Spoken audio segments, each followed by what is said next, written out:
Mansion house brandy అని ఒక brandy ఉంటుంది. బాలకృష్ణ గారికి అది బ్రాండ్ అంబాసిడర్గా ఆయన ఎప్పుడు చూసినా దాన్ని పట్టుకొని ఇట్లా గిర్రా గిర్రా గిర్రా గిర్రా తిప్పుతుంటాడు ఆయన. ఆ మ్యాన్షన్ హౌస్ బ్రాందీ అనేటువంటి ఆ డిస్ట్రిబ్యూటర్స్ని, మ్యానుఫ్యాక్చరర్స్ని, డెస్టిలరీస్ వాళ్ళని పిలిపించి, అరే బాబు మీరు అమ్మాలి అని అంటే మీరు మాకు కేసుకి ఇంత కట్టాలి అన్నారట. అదేందండి మేము పెద్ద తోపులము, ఈ భారతదేశంలో మమ్మల్ని ఎవరిని అడిగేవాళ్ళు లేదు, మా బ్రాండ్ కోసం జనం ఎగబడి వచ్చి కొనుక్కుంటారు, మేము అట్లాంటి కుదరదు అని అనుకుంటే, మామూలుగా 28 రాష్ట్రాలు ఒక లెక్క, ఆంధ్రప్రదేశ్ ఒక లెక్క, మా జగనన్న ఇంకో లెక్క, మీకు చూపిస్తాము అని చెప్పని వాళ్ళకి సంబంధించినటువంటి మొత్తం ఆపేసి, పేమెంట్స్ ఆపేసి స్టాక్ చేశారంట.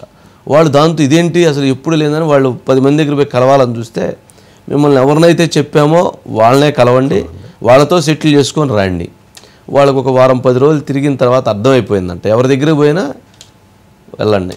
వెంటనే వాళ్ళు అక్కడ దగ్గరికి వచ్చేసి సింపుల్గా ఏంటండి అని అంటే, మీరు మా కేసుకి ఎంత ఇవ్వాలి, అలా అయితే మీకు పని జరిగిద్ది అని చెప్పని ఎక్కడా లేని విధంగా మ్యాన్షన్ హౌస్ బ్రాందీ బ్రాండ్ ఉన్నవాళ్ళ దగ్గర నుంచి కూడా ఆ బాటిల్ ఉంటాయండి, ఆ మ్యాన్షన్ హౌస్ అది కూడా వసూలు చేశారంట వాళ్ళ దగ్గర కూడా. వాళ్ళ దగ్గర ఎలా వసూలు చేశారంటే ఇంకొక విచిత్రకరమైనటువంటి అంశం.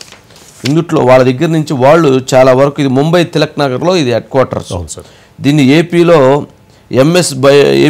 ఎంఎస్ బయోటెక్ అని చెప్పని అమ్మిరెడ్డి జైపాల్ రెడ్డి, పాపం ఆయన జైపాల్ రెడ్డే కదా, ఏదో వైసీపీకి పనిచేసినట్టు ఉంటాడు కదా, జగన్మోహన్ రెడ్డి గారికి ఎలక్షన్ ముందు పనిచేసి ఉంటాడు కదా, ఎంతో కొంత వాళ్ళతోటి అటాచ్మెంట్ ఉండేది కదా.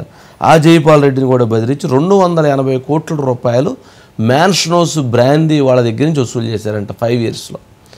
ఆ 5 ఇయర్స్లో వసూలు చేసినటువంటి దాన్ని వాళ్ళు మొత్తం డబ్బులుగా ఇవ్వలేము, ఇది మాకు కుదరదని చెప్పని వాళ్ళు పద్మావతి జ్యువెలర్స్ 107 కోట్ల రూపాయలు గోల్డ్ కొన్నట్టుగా జిఎస్టీ కట్టి ఆ గోల్డ్ బిస్కెట్స్ తీసుకొచ్చి వీళ్ళకి రాజకేశ్ రెడ్డి, మిథున్ రెడ్డి, ఈ XYZ టీంకి అప్పు చెప్పారట. ఎంత? పద్మావతి జ్యువెలర్స్లో బంగారం కొన్నది 107 కోట్లకి. ఇది వాళ్ళు ఒప్పుకున్నదే. ఇక తాయల్ ఎంటర్ప్రైజెస్ దగ్గర 85 కోట్లు, సోనా చాందీ జ్యువెలర్స్ దగ్గర 3.5 కోట్లు, ఉదయ్ జ్యువెలర్స్ దగ్గర కొంత, ఇట్లా అనేక జ్యువెలర్ షాపుల దగ్గర దాదాపు 200 కోట్ల రూపాయలకు పైగా మ్యాన్షన్ హౌస్ బ్రాందీ వాళ్ళు కొని వీళ్ళందరికీ తగలబెట్టారు.